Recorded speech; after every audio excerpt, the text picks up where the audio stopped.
ჩვენი გადაცემის სტუმარი გახლავთ უსაფრთხოების ექსპერტი დავით კუხალაშვილი. ბატონ დავით, ძალიან დიდი მადლობა რომ მოხვედით ჩვენთან და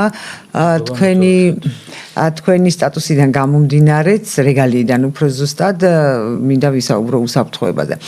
კერძოდ მე მესმის ძალიან დიდი თემა და ჩვენ გადაცემის ერთ გადაცემაში ამას ვერ ამოვწურავთ, მაგრამ საინტერესო არის მაინც დაახლოებით კი ვხვდებით, მაგრამ ალბათ უფრო მეტი სიზუსტე კომპეტენტური ადამიანისგან აუცილებელია, რომელი ქვეყნის სპეცსამსახურებები მუშაობენ საქართველოს ტერიტორიაზე და საერთოდაც ხანდახან მეჩვენება, რომ ძალიან ადვილია ჩვენი საზოგადოების განწყობების მართვა, ანუ იონის სივრცეა დაინტერესებული ქვეყნის სპეცსამსახურებისთვის ამა თუ იმ განწყობის შესაქმნელად და საზოგადოებრივი აზრის ამა თუ იმ მიმართულებით მოსამზადებლად. თუ ვცდები შემისწორეთ.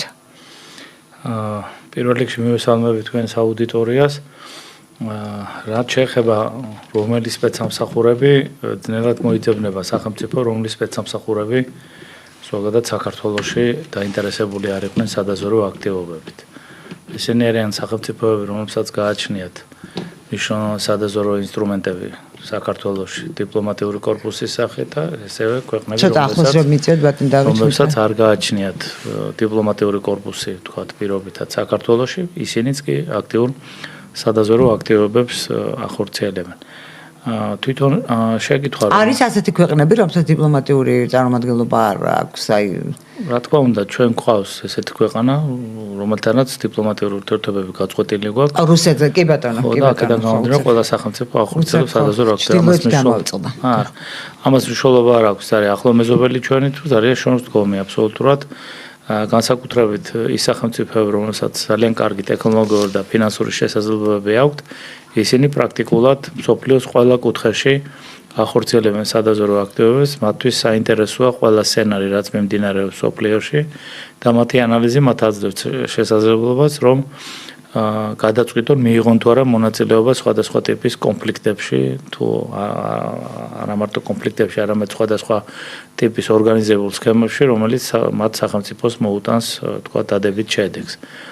რაც შეეხება მეორე შეკითხვას, რომ მარტივი არის, ვერ დაგეთანხმებით, რომ მარტივი არის და იოლად რომ ასე თუ ის აგდება თითქოს მაპატე ჟარგონისთვის სხვა ლიტერატურული სიტყვა ვერ მოვიგონებო. თითქოს ადვილია რაღაცა თემის შემოგდება და შემდეგ აგდება ჩვენი ასე ვთქვათ სოციალური ტრამეზე შევთანხმდეთ, რომ ჩვენ უკვე დავაფიქსირეთ ის პოზიცია, რომ ძალიან ბევრი სახელმწიფოს ინტერესი იკვეთება საქართველოში. აქედან გამომდინარე, ყველა სახელმწიფო ახორციელებს საკუთარ პროპაგანდას. პროპაგანდის შემადგენელია, მათ შორის სადაზვერვო პროპაგანდის შემადგენელია სადაზვერვო დეზინფორმაციაც. აქედან გამომდინარე, ესე მარტივად და აქტიურად და სისტემურად წამოგების მასშტაბურ წამოგებაზე მაქვს მე საუბარი.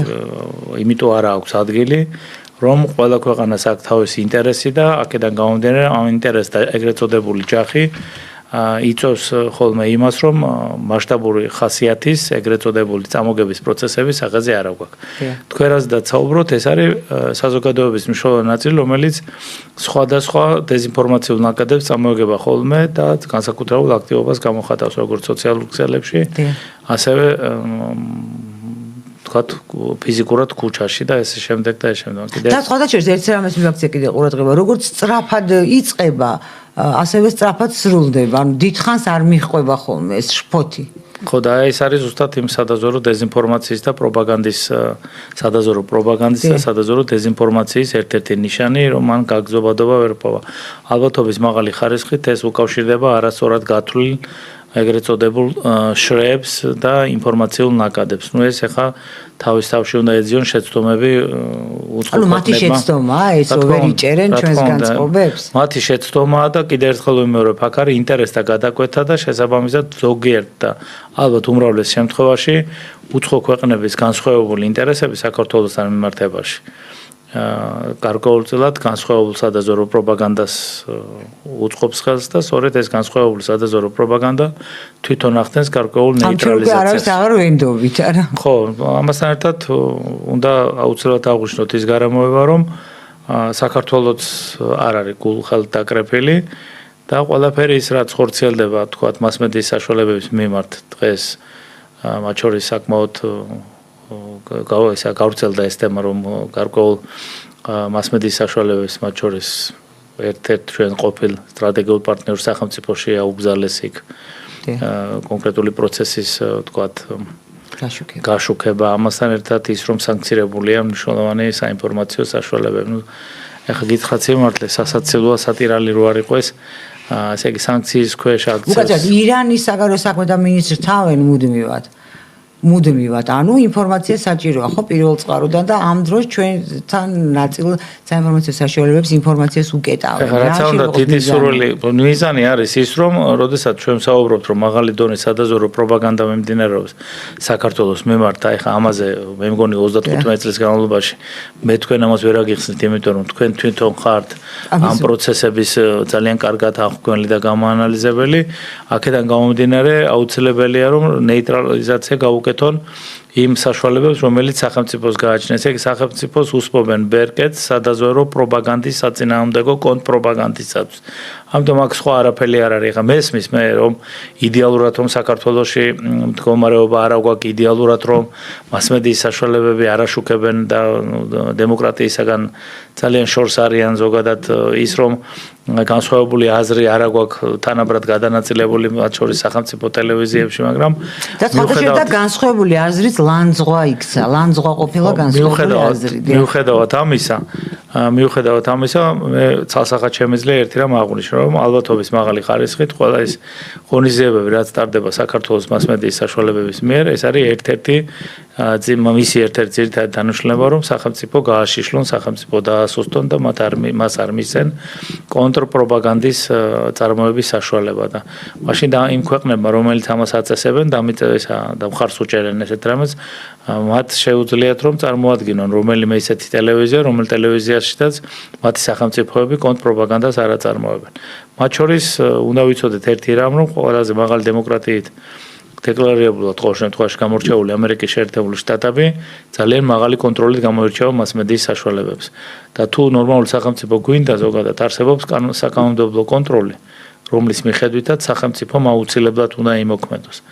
აი ხა დააკვირდით მაგალითად საქართველოს პარლამენტის თავმჯდომარის განცხადება და მე არაერთხელ მითქვია რომ საქართველოს პარლამენტი თავის მოვალეობას ვერ ასრულებს სხვადასხვა მასმედიის საშუალებებში და საქართველოს პარლამენტის თავმჯდომარის გამოსვლამ აშკარად დაადასტურა ის ჩემი მონაცემები, რაზედაც მე ვსაუბრობ. მიუხედავად იმისა, რომ მე ვიყავი ძირითადად აქცენტირებული სისხლისამართლის კოდექსი, მარტო სისხლისამართლის კოდექსი ჩვენ არა ვარ ჩამორჩენილი იმ სიტუაციას და შესაბამისად სათანადო მართვა ოპერატიული ვითარებისა ვერ ხდება და ეხლა მიგანიშნებთ პირდაპირ რაზე ისაუბრა საქართველოს პარლამენტის თავმჯდომარემ. ეს არის ის მოქმედებათა ზღვარი, რომელზედაც ხშირ შემთხვევაში მასმედიის საშუალებები გადასული არიან, რაც უწყობს საზოგადოების პოლარიზაციას ხელს და ზოგადად ის რაზედაც თქვენ ყურადღება გაამახვილეთ, რომ აი პრაქტიკულად შეურაცხყოფის რეჟიმში მიმდინარეობს მასმედიის ურთიერთობა და კომუნიკაცია, ეს არის კატასტროფული შედეგის მომტანი საქართველოსაც. ესე იგი, საქართველოს პარლამენტის თავმჯდომარემ გააჟღერა სხვადასხვა უფლებრივი მდგომარეობა სახელმწიფოსი და მასმედიის საშუალებისა, რომელიც დანერგილი არის ევროკავშირში და შესაბამისად, ევროკავშირის წევრ სახელმწიფოებში. ეხლა გამოიტანა დღის სინათლეზე, რომ აი ამ კუთხით სავარაუდოდ დაფიქრდებიან. მე მინდა მიმართო საქართველოს პარლამენტის თავმჯდომარეს და ყველა იმათ, ვისაც ოპერატიულ ვითარებაზე აქვს კონკრეტული პასუხისმგებლობა. ბატონებო, ძალიან დააგვიანეთ. მაგრამ საერთოდ არ მოქმედება, ჯობია რომ ამ მიმართულებით აუცილებლად ვიმოქმედოთ, ხო? ძალიან კარგად იყო ანალიტიკურად ჩამოყალიბებული მის მიერ ყველა ის საფრთხე ზოგადად რაც მოდის მასმედიის საშუალებიდან და ასევე ყველა ის მეთოდოლოგია, რომელიც განხორციელებული არის უცხო სახელმწიფოებში და მათ შორის ევროკავშირის სახელმწიფოებში. აი ესეთი მიდგომები თუ იქნება, რომ დროულად გამოვიყენებთ იმ კანონმდებლობას, რაც ცივილურია და რაც პოლიტიკურ და სხვა ტიპის სტაბილიზებას ემსახურება ქვეყანაში, ეს იქნება ძალიან კარგი თითეული ჩვენთაგანისათვის. თითოეულ ჩვენთაგანს თქვენს, როგორც მასმედიის წარმომადგენელს მეც, როგორც რიგით მოქალაქეს ჭირდება სიმშვიდე. სიმშვიდის და ერთიანობის გარეშე ჩვენ უბრალოდ ვერ ავაშენებთ იმ სახელმწიფოს, რომელიც ძალიან გვინდა, ვერ მივახცევთ იმ ერთიანობას, რომელიც აუცილებელია მათ შორის იმ ტერიტორიული მთლიანობის აღდგენისათვის და ესევე სხვადასხვა მიმართულებით ვითარების დალაგებას სხვა სახელმწიფოებთან ვერასოდეს ვერ განვახორციელებთ, იმიტომ რომ დეზინფორმაციის მასშტაბები, ლანძღვაგინება და სხვადასხვა ტიპის პროვოკაციები სისტემურია მასმედიის საშუალებების მხრიდან. და სხვათა შორის თავი რო გავანებოთ უცხო ქვეყნის სპეცსამსახურებსაც ეს დადასტურებული არის კვლევებით აბსოლუტურად სამეცნიერო მოსაზრება რომ რაც უფრო მეტი კატასტროფა რაც უფრო მეტი კრიმინალი შუქდება მასმედიის საშუალებებით მით იმატებს ქვეყანაში აი რაოდენი უცნაურია კატასტროფების რიცხვი ეს იქნება საავტომობილო კატასტროფები საჰაერო თუ ასე შემდეგ და მით უფრო იმატებს დანაშაულისა და მკვლელობების რაოდენობა აი ასეთი კორელაცია და რატომ პირდაპირ დამოკიდებულება გაშუქებასა და შემდეგ გაშუქების რეალობაზე ასახვას შორის და ამდენად ეს აი ისე ვიმეორებ თავი რომ დავანებოთ სპეცსამსახურების ინტერესებს აი სიცოცხლისთვის საფრთხის შემცველია თუმცა სპეცსამსახურების დეზინფორმაცია ჩვენი სიცოცხლისთვის საფრთხის შემცველია გრძელვადიან პერსპექტივაში და ეს უფრო მოკლევადიანში და მასმედიის საშუალებები მართლაც აი ამ შეშინებას სტრესს იყენებენ იმისთვის რომ მიიჯაჭვონ მაყურებელი და მსმენელი და სხვათა შორის მაყურებელი და მსმენელიც მიეჩვია ამას და უნდა ეს მძაფრი შეგრძნება იმიტომ რომ სტრესს აქვს ეს შეშინება ეს სიტუაცია მასშტაბურ აგრესიებს რაც ზოგადად გვაქვს რა თქმა უნდა და ამ ხრივ მასმედიის დანიშნულება რა თქმა უნდა ძალიან დიდი არის რომ ეს იარაღად არ იქცეს და საშუალებად იგივე ამ ჰანტავირუსზე სანამ სჭირდებოდათ იყო შემაშინ მგონდა ეხლა უცებ რო გაირკვა რომ ამერიკის შეერთებული შტატების პრეზიდენტი არაპირებს ამაში ჩაბმას მე არც ისე საშიში ყოფილა თურმე და ბატონ დავით რაც მთავარია კიდევ მე მესმის თქვენ არ ჩამოთვალეთ ეს სახელმწიფოები რომელთა უსაფრთხოების სამსახურები მუშაობენ ჩვენს ტერიტორიაზე მაგრამ გასაგებია ყველა ვისაც ინტერესი აქვს და ჩვენი მეზობელი ყველა აბსოლუტურად და თან ცოტა გარე მეზობელი როგორიც მეზობლებიც საქართველოს შესაბამის სამსახურს თუ აქვს საშუალება განეიტრალოს ძალები იქნება არათანაბარია და საკმაოდ არათანაბარიც არის ალბათ და როგორც მე ვიცი ეს უცხო ქვეყნის სპეცსამსახურები ერთმანეთის წინააღმდეგაც მოქმედებენ საქართველოს ტერიტორიაზე ეს ალბათ ჩვეული ტაქტიკაა მათი მოქმედების მაგრამ ჩვენს შესაბამის სამსახურს თუ აქვს იმის პოტენციალი უნარი და საშუალება რომ მეტნაკლებად გააუნებელყოს აი ეს გარედან ჩარევა და ის ძლიერი სპეცსამსახურების მუშაობა ასე სანამ ამ შეკითხვაზე პასუხს გაგცემდით ისე უბრუნდები საქართველოს პარლამენტის განცხადებას იმიტომ რომ ვფიქრობ რომ ისა მაქსიმალურად უნდა ამოუწურო პასუხი ამ მიმართულებით ესე იგი ესეთი ტიპის განცხადება და ესეთი ვითარება რაც ჩვენთან არის მიანიშნებს იმაზე რომ სახელმწიფო არ მუშაობს პრევენციული მექანიზმით ჩვენ ვართ ორიენტირებული შედეგზე სანამ რაიმე კონკრეტული ცუდი შედეგი ქვეყანას არ უდგას მანამდე პრაქტიკულად არ ხორციელდება პოსტფაქტუმ მოქმედებს ხო ამიტომ სახელმწიფო მხოლოდ მაშინ არის ბრძოლის უნარიანი თუ ის მუშაობს პრევენციაზე თუ ის მუშაობს მეცნიერულად თუ მას გააჩნია საიდუმლო პროგრამები რომლის მიხედვითაც შესაძლებელია სხვადასხვა მიმართულებით კვლევა აი ეს მდგომარეობა რაზეც პარლამენტის თავმჯდომარე აკეთებს აქცენტებს უნდა ხორციელდებოდეს სხვადასხვა უნივერსიტეტების სხვადასხვა პროგრამებით მათ შორის პროპაგანდა უნდა იქმნებოდეს სწორედ უნივერსიტეტების მეშვეობით და ეს შემდეგ და ეს შემდეგ ყველაფერ იმასთან ერთად რაც დადებითიც ამ პროცესს გააჩნია ეს არის ის პროცესი რომელშიდაც რეალურად ჩამოყალიბდებიან იმ ამ პროცესებში აუცილებლად მონაწილეობას მიიღებენ მაღალი ინტელექტის მქონე და სახელმწიფოებრივად მოაზროვნე სტუდენტები და ეს იქნება იმის საშუალება რომ საბოლოო ჯამში როდესაც ის სტუდენტები დაამთავრებენ უმაღლეს სასწავლებლებს ესენი იქნებიან იმ დონის სახელმწიფო მოაზროვნეები რომ ექნება სახელმწიფო მოაზროვნეებით სახელმწიფო სტრუქტურების კომპლექტაციის შესაძლებლობა. აი ესეც უცხო ქვეყნების სადაზვერვო სამსახურების ინტერესებში შედის, რომ არ მოხდეს თანაბარი ჩანაცვლება. თანაბარი ინტელექტუალური ჩანაცვლება ზოგადად. არა მარტო თანაბარზე უნდა ვიყოთ უკვე ორიენტირებული, მაგრამ ამაზე უკვე ზედმეტია ლაპარაკი, აზრი არა აქვს ამის ლაპარაკს. თანაბარიც რომ მოხდეს, ესეც უკვე მაღალი შედეგია, მაგრამ ზოგადად ნებისმიერი ნორმალური ქვეყანა ორიენტირებული არის, რომ მაღალი დონით ჩანაცვლებაზე მოქმედებდეს და არა თანაბარ ჩანაცვლებაზე, მაგრამ ჩვენ ჯერ კიდევ ეს ბალანსი არ გვაქვს მიღწეული. ესე იგი, კიდევ ერთხელ ვიმეორებ, თუ ჩვენ არ გადავალთ პრევენციულ მექანიზმებზე, სახელმწიფო თუ არ გადავალ პრევენციულ მექანიზმებზე, ზოგადად ძალიან ძნელად წარმომიდგენია, რომ ჩვენ საფრთხეების მიმართ ისეთი დონის ნეიტრალიზაცია გავაკეთოთ, რომ ქვეყანაში შევინარჩუნოთ სტაბილური პოლიტიკური ვითარება. ეხლა რაც შეეხება თქვენს მიერ დასმულ შეკითხვას. აქვთ თუ არა რა თქმა უნდა აქვთ. მე მოვესწარი პერიოდს, როდესაც განსაკუთრებით ეხება 2013 წელს, როდესაც მე დავუბრუნდი სახელმწიფო უსაფრთხოების სამსახურში, მანამდე მე მუშაობდი სახელმწიფო უსაფრთხოების სამსახურში, მე შინაგან საქმეთა სამინისტროში, იუსტიციის სამინისტროში და ახალი ხელისუფლების მოსვლის შემდგომ მომიწია სადღაც 3 წლის განმავლობაში სისტემაში მუშაობა. და განსაკუთრებულად გამორჩეული იყო 2014-2015 წელი. ეს იყო პრაქტიკულად საბოტაჟირება მთელი სისტემის, რომელსაც რა თქმა უნდა ხელმძღვანელი პირები ხელს უწყობდნენ და პრაქტიკულად ეს იყო გაგრძელება იმ პროცესისა, რაც დაინერგა ყოფილი ხელისუფლების პირობებში. ეს იყო რაც შეიძლება მაქსიმალურად ეგრეთ წოდებული არასაჭირო ინფორმაციების, ჯიბის ინფორმაციებად ქცევა, საკუთარი სარგებლის მისაღებად და რეალურად მხოლოდ ისეთი ინფორმაციის მიწოდება ხელისუფლებისადმი, რომელიც რეალურ სურათს ვერ ქმნიდა იმ ოპერატიული ვითარებაში, რაც სახელმწიფოში იყო. აქედან გამომდინარე ეს მიზანმიმართული. ეს რა თქმა უნდა მიზანმიმართული არის და რომ ეს მიზანმიმართული იყო, ეს გამოაჩინა სწორედ იმ პროცესებამ, რომ ერთ-ერთმა ორგანიზებელი ჯგუფის წევრმა, საკმაოდ მაღალი დონის თანამდებობის პირმა ისეთი რამ გააკეთა, რომელსაც არასოდეს არ გააკეთებდა პროფესიონალი სპეცსამსახურის თანამშრომელი, თუ ის არ იქნებოდა გადაბირებული. აქედან გამომდინარე ვის გულისხმობდა, ვინც დააკავეს. მე 2014 წელს წავედი და ვერ არა, მე დააკავეს, მაგრამ ამ პერიოდში ეს იყო ხელმძღვანელი გოლის წარმომადგენელი და ეხა აქედან გამომდინარე, ესე იგი საუბრობ სახელმწიფო უსაფრთხოების მიმართულებით უნიშნავად თემაზე, ეს არის საბოტაჟი. საბოტაჟი სისტემის შიგნით და ალბათობის მაღალი ხარისხით მე მაინც ვფიქრობ, რომ სისტემა ამისგან ბოლომდე განთავისუფლებული არ არის. და სანამ ამისგან არ გამთავისუფლდები, ძალიან მეპარება, რომ რეალურ ოპერატიული ვითარებაზე კონდეს ინფორმაცია, რომელზედაც ხდება საფრთხეების იდენტიფიცირება. ესე იგი, ეს იმას ნიშნავს, რომ ხელისუფლებას არ ექნება სრულყოფილი ინფორმაცია იმ საფრთხეებზე, რომლის ნეიტრალიზაცია მან უნდა გააკეთოს.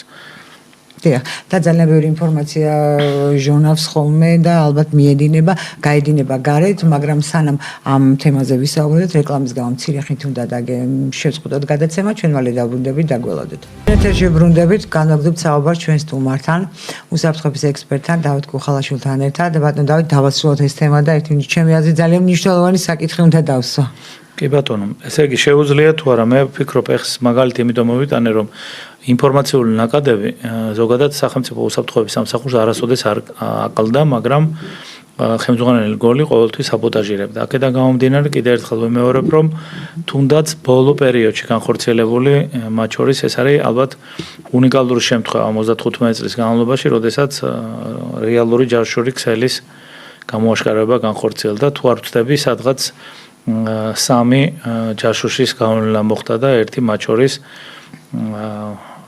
წარმოადგენდა პირს, რომელსაც საკმაოდ მაღალი დონის ინფორმაციებთან ჰქონდა წვდომა სხვადასხვა უწყებაში და მათ შორის ეს სხვადასხვა არაერთხელ აღნიშნავს, რომ ერთ-ერთი ყველაზე დიდი სამიზნე ობიექტი ზოგადად უცხო სახელმწიფოების გახლავთ ბიძინა ივანიშვილი და აი ბოლო დაკავებამ კიდევ ერთხელ აჩვენა, რომ სწორედ მის გარმოცვაში იყო ჩანერგილი ისეთი პირი, რომელიც ემსახურებოდა უცხო ქვეყნების ინტერესებს. ამიტომ ვფიქრობ, ეს ერთი მხრივ და ნამდვილად დასაფასებელია, რომ ეს გამოვლენა მოხდა, მაგრამ თუ გავიაზრებთ იმას, რომ რა ტიპის დამაზიანებელი შედეგი მოუტანა მან სახელმწიფოს და კიდე რა შეიძლება მოეტანა, აი აქ ამ კუთხით თუ შევაფასებთ მოვლენებს, გარკვეულმა პირებმა ალბათ პასუხიც კი უნდა აგონ იმ მოქმედებაზე, რომელიც გარკვეული წლების განმავლობაში ზოგადად ხორციელდებოდა.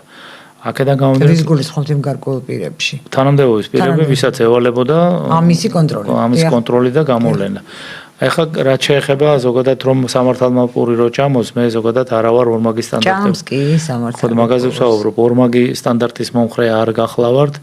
იმიტომ რომ ის ინფორმაციები, რომელსაც აჟღერებენ მაღალი დონის თუ საშუალო თუ დაბალი დონის სახელმწიფო მოხელეები, საქართველოში არსებული აგენტურული ქსელის შესახებ და მე მათ ამაში აუცილებლად ვეთანხმები, არ ჩანს ის შედეგები, რაც უნდა დაიდოს. ამიტომ კიდევ ერთხელ მოუწოდებ ხელისუფლებას, რომ აუცილებლად ჩატარდეს მონიტორინგი იმ არასამთავრობო ორგანიზაციებისა, რომლის ლიდერების თუ წევრების შესახებ ჩვენ არაერთხელ და სისტემატურად გვეწოდებოდა ინფორმაცია, რომ ისინი წარმოადგენდნენ აგენტებს და აღასრულებდნენ უცხო ქვეყნების ინტერესებს. ვსაუბრობ ფინანსურ აუდიტებზე, რომ რეალურად რა თანხა არის შემოტანილი საქართველოში, სად მოხდა ამ თანხების და რა მიზნებით მოხდა ათვისება და იყო თუ არა ეს მიზნობრივი თანხები. ამიტომ კიდევ ერთხელ ვიმეორებ განსაკუთრებით იმ ესეთი ტიპის ქვეყანაში, რომელსაც დღეს განსაკუთრებულად უჭირს იმ ეკონომიკური რყევებიდან გამომდინარე, რომელიც სოფლიოში მიმდინარეობს, ვფიქრობ, რომ ამ პროცესზე აქტიური მუშაობა მისცემს მნიშვნელოვანი შემოსავლების წყაროს იმ ადამიანებისაგან, ვინც არამიზნობრივად გამოიყენა პირადი თუ ანტისახელმწიფოებრივი ინტერესებისათვის ეს თანხები. სანამ ამ მიმართულებით ხელისუფლება არ გადადგამს ნაბიჯებს, მე ვიქნები ყოველთვის მაქსიმალურად კრიტიკული, ამიტომ მოუწოდებ და მხარს უჭერ ხელისუფლებას, რომ ამ მიმართულებით გადადგას აქტიური ნაბიჯები. და ეს ფინანსური მონიტორინგი საშუალებას მოგცემს, მისცემს ხელისუფლებას დაინახოს სურათი. ეს ფინანსური მონიტორინგი მისცემს ქვეყანას საშუალებას, ვინ რომელ სახელმწიფოს ემსახურებოდა, ვინ ამ ბიზნესს ემსახურებოდა, სად მიდიოდა ეს თანხები, ეს იყო პოლიტიკური პარტიების დაფინანსება, ეს იყო კრიმინალური სამყაროს დაფინანსება, ეს იყო თქვათ სხვა კონკრეტული მიმართულების დაფინანსება, მათ შორის მასმედიის დაფინანსება, ანტისახელმწიფოებრივი მიზნებით თუ კიდე სხვა და სხვა. ესე იგი ერთ სიტყვით მე ხარ რაც ჩამოთვალე, ეს გახლავთ სადაზვერვო აქტივობების ნიშნები და ეხა მე უძლური ვარ ჩემი მდგომარეობიდან გამომდინარე, რომ მე უფრო სიღრმისეულად ამ მიმართულებით ვისაუბრ. ამის ვალდებულება აქვს კონსადაზვერვო უწყებას და სასურველია რომ ამ მიმართულებით გააქტიურდეს მუშაობა.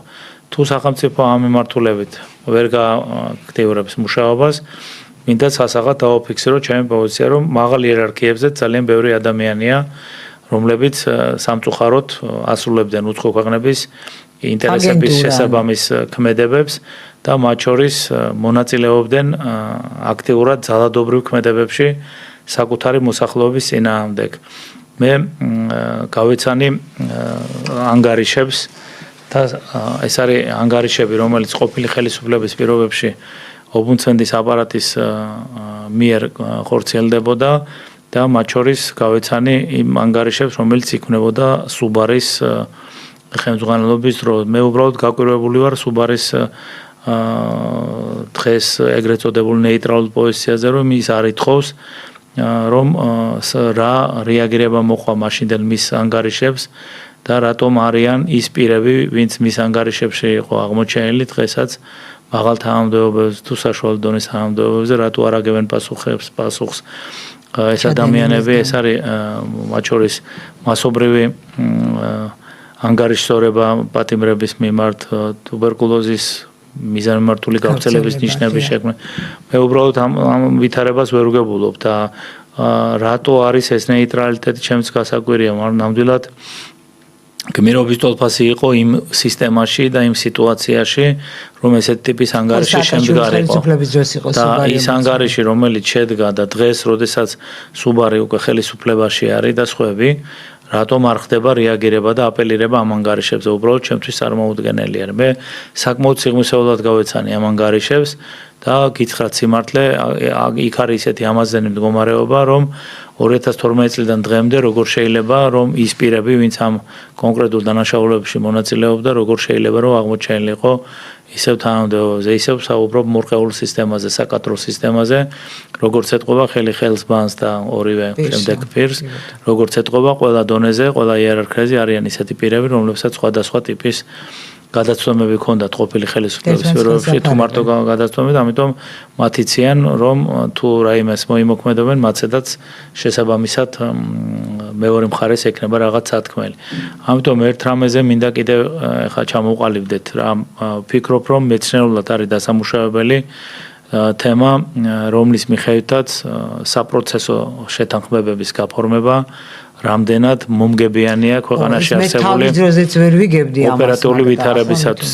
ეხლა მინდა ყველა მათ მივმართო, ვინც მუშაობდა, მე შორს არ წავალ სპეცსამსახურებში, შინაგან საქმეთა სამინისტროში, პროკურატურაში და ეს შემდეგ და მივმართავ იმ ადამიანებს, ვისაც მეცნიერულად დღეს აქვს საშუალება, რომ იაზროვნონ და იმოქმედონ.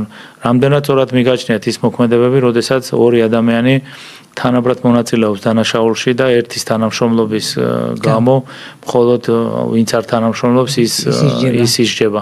მე ვფიქრობ, რომ ეს არის მანკიერი სისტემა, რომელიც აუცილებლად უნდა დასრულდეს და უნდა გადავიდეთ რეალურ მოქმედებებზე. ჩვენ უნდა რეალური და ცოცხალ მოქმედებებზე უნდა გადავიდეს ოპერატიული სამსახურები, კატასტროფული შედეგების მომტანია მხოლოდ ოპერატიული ტექნიკური საშუალებების გამოყენება და ფიზიკური ქსელის გარეშე, აგენტურული ქსელის აქტიური მოქმედებების გარეშე წარმოუდგენელია, რომ მაღალი დონის ოპერატიული ვითარება მივიღოთ. ამიტომ ამას ვსაუბრობ როგორც ქვეყნის მოკეთე და სურს რომ ჩემ ქვეყანას კონდეს ძლიერი ოპერატიული ვითარება და ყველა ოპერატიული თანამშრომელი ვინც ამ ჩემს საუბარს უსმენს ან ყოფილი ამ მომქმედი დარწმუნებული რომ ის ძალიან კარგად იგებს რასაც ვსაუბრობ. ამის გარეშე უბრალოდ წარმოუდგენელია ყველაფერი რაც მოხდეს. რაც შეეხება კიდე ერთ მე ვფიქრობ რომ ძალიან სასაცილო ჯღერდა ყოფილი ხელისუფლების პირობებში, როდესაც ერთ-ერთი მაღალჩინოსანი, კონდაზურეს მაღალჩინოსანი გამოვიდა და მოუწოდებდა მოსახლეობას, რომ ვინც ხართ გადაბირებული, რომ იქნებ ჩვენთან ითანამშრომლოთ. ანალოგიური ტიპის განცხადების, მსგავსი განცხადება გაკეთა ამ ხელისუფლების პირობებში და ეს კიდევ ერთხელ მიანიშნებს, რომ არც იმ პირმა, ვინც ეს განცხადება გააკეთა და იმან, ვინც დღეს გააკეთა, რეალურად არ იცის სპეცსამსახურების სტრუქტურა. ეს არის არაპროფესიონალიზმის მაღალი დონე, რომელიც ანგრევს ზოგადად სპეცსამსახურების აქტივობებს და ვფიქრობ, რომ ესეთი განცხადებებისაგან მაქსიმალურად უნდა გავთავისუფლდეთ. კიდე ერთხელ ვიმეორებ, მეორე გავაგზავნო თემა თუ შევჩერდე. აი და მინდა რომ თუ აი შემდეგ დაგჭიროთ 6-7 წუთად გავიგებთ ის კითხვა აუცილებლად. ხო, ეხლა ნახეთ თქვენ ახსენეთ, რომ აი ეს მუდმივი რეკლამირება ამ კრიმინალურ სამყაროს დაკავებისას ჯერ დააკვირდით რა ციფრებზე გვაქვს საუბარი. ნარკობიზნესი რო გვერდზე გადავდოთ, კვირა არ გადის რომ სადღაც 40-დან 70 კაცამდე დაკავება არ მოხდეს კრიმინალურ სამყაროსთან დაკავშირებული პირების. ეს არის კატასტროფული შედეგის მომტანი. ელემენტარული არითმეტიკით რო ვიფიქროთ, სადღაც 50 კაცი რო ვიანგარიშოთ კვირაში, ეს არის სადღაც სუქურდები ყოფილა. ეს არის სადღაც თვეში 4-ჯერ 50-200 წელიწადში ეს გამოდის 2400 თუ 240 200 კაცი თუ 2400 წელიწადში ეს არის კატასტროფული შედეგის მომტანი. მე მაინც ვფიქრობ, რომ აქ გარკვეულწილად ჩვენ რაღაცებში მოვიკოჭლებთ, გადასახედია და შესასწავლია თვითონ სტრუქტურა და ალბათ ბევრი რამ ჩაშაშლილია სისხლის არა პრობლემა სისხლის სამართლის კოდექსში ბევრი რამ ჩაშაშლილია ცოტა შინაარსობრივად და მე ვფიქრობ რომ არ მიმდინარეობს სათანადო პროპაგანდისტული საქმიანობა. ეს არის იდეოლოგიის არქონა. სახელმწიფოს როდესაც იდეოლოგია არ აქვს მარტო ის რომ დაიჭიროს ეს არ არის პრობლემის მოგვარება, ის არის სპეცსამსახურების და პოლიციური უწყების მოვალეობა და ისინი ამას კეთილსინდისერად ეხა ეს ნარკომანი, ნარკოდამოკიდე მინდა ხა კორექტულად ვთქვა. ეს რაღაცა ადამიანები რომელსაც არიან შეხება არ აქვს თან და ამბობენ რაღაც გახდებიან ქურდები და ისევ ეს გახდა რაღაც ეს გოიმობა. ხო და ესე იგი პოლიციური უწყება და სპეცსამსახურები როდესაც კეთილსინდისერად ასრულებენ თავის მოვალეობას, როდესაც სტატისტიკის დეპარტამენტი ხელისუფლებას წარუდგენს ანგარიშს და ანგარიშს წარუდგენს ეს უწყებები, აუცილებლად უნდა არსებობდეს იმ დონის აზროვნება, რომ ზოგადად გავაანალიზოთ რა შედეგამდე მიგვიყვანს ამ დონის მოქმედებები, რაღაც აკლია ამ პროცესს, ხო? ეს არ აკლია სპეცსამსახურებისა და პოლიციური უწყებების სახელმწიფომ უნდა იცოდეს ხელისუფლებამ, აღმასრულებელმა და საკანონმდებლო ხელისუფლებამ, რომ სათანადო პროპაგანდის და კიდე სხვა აღონიზებების გარეშე ესეთი ვითარების გამოსწორება ზოგადად შეუძლებელია. PR-ზე აგებული კომპანია ზოგადად არ მისცემს სახელმწიფოს იმის საშუალებას, რომ ჩვენ იმ მდგომარეობიდან გამოვიდეთ, რომელშიც შესული ვართ. ახალგაზრდობა უნდა მე ერთხელ მithქვამს, რომ ახალგაზრდებულია კრიმინალი და ჩვენ აუცილებლად ყველაფერი უნდა გავაკეთოთ, მათ შორის პროპაგანდითაც, მათ შორის მექანიზმებია შესაძლებელი და მე ვფიქრობ, რომ ძალიან უნაყოფოა მანდატურის ინსტიტუტი იხარჯება უდიდესი ფული და რას აკეთებს. მე ვფიქრობ, ეხლა პირველად მიმართავ განათლების მინისტრს, პირველად მიმართავ, მე მასთან მქონდა შეხება და ვიცნობ ამ პიროვნებას, როდესაც ის იყო შინაგან საქმეთა სამინისტროს აკადემიის რექტორი, რაღაც თემებზე გვისაუბრია, ეხლა ამას არ განვარცხობ, მაგრამ მე ვეკითხები განათლების მინისტრს. კი არ ვეკითხები, მოუწოდებ რომ შეისწავლოს რამდენად თავსებადია მანდატურის ინსტიტუტი იმ ვითარებასთან, რომელიც ჩვენ აგვაქვს.